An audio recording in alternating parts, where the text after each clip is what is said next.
A forefather of all thinkers is the Greek philosopher Socrates, whose words we know only through the writings of his disciples.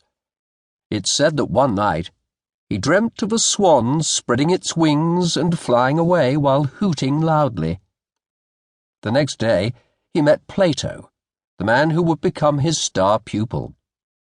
Socrates saw in Plato the swan of his dream. The pupil became a teacher of humanity, his thought soaring high and wide for centuries to come. Plato, 428 or 427 to 348 or 347 BC, imagined an ideal society. Its economy would be different from the kind that we now take for granted, and the society in which he actually lived was different from our own. For one thing, there was no nation in the way that we understand it. Ancient Greece was a collection of city-states, such as Athens, Sparta, and Thebes. The Greeks called the city-state the polis, which is where our word politics comes from. Plato's ideal society, then, was a compact city rather than a big country. It would be closely organized by its rulers, and there'd be little room for markets in which food and labor is bought and sold for a price. Take labor, for example. Today we think of how we use our labor as a choice. Perhaps you decide to become a plumber because you like fixing things and the job pays well.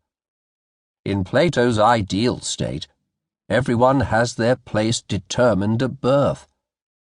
Most people, including slaves, work the land. They're the lowest class, with bronze in their souls, said Plato. Above the farmers, Plato put the class of silver-souled warriors. At the top were the rulers, a group of philosopher kings, men with souls of gold. Near Athens, Plato set up his famous academy to create the wise men fit to rule over the rest of society.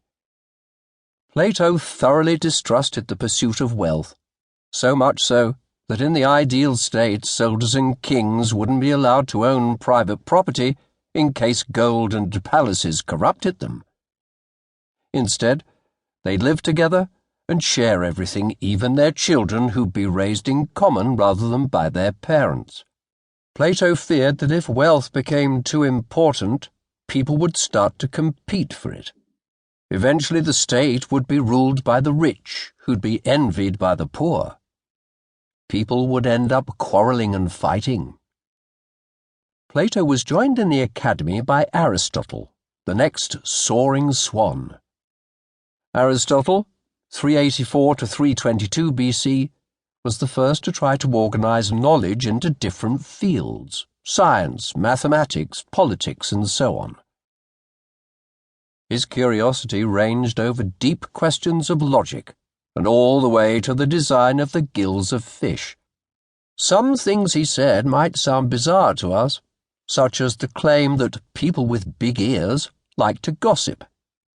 But this is unsurprising for a man who tried to gulp in the whole of the world around him with his mind. For centuries, thinkers considered him to be the ultimate authority, and he became known simply as the philosopher. Aristotle criticized Plato's plan for society. Instead of imagining the ideal society, he thought about what worked given people's imperfections. He believed that it would be impractical to ban private property as Plato had recommended. It was true, he said, that when people own things they envy each other's possessions and fight over them. If they share everything, though, they'd probably end up fighting even more. Better to let people own their goods, because then they'll take better care of them, and there'll be fewer disputes about who contributed the most to the common pot.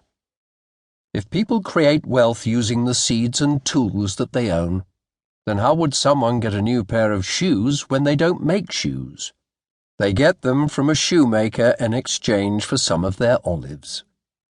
Here, Aristotle shines a light on the fundamental particle of the economic universe, the exchange of one good for another. Money helps this, he said. Without it,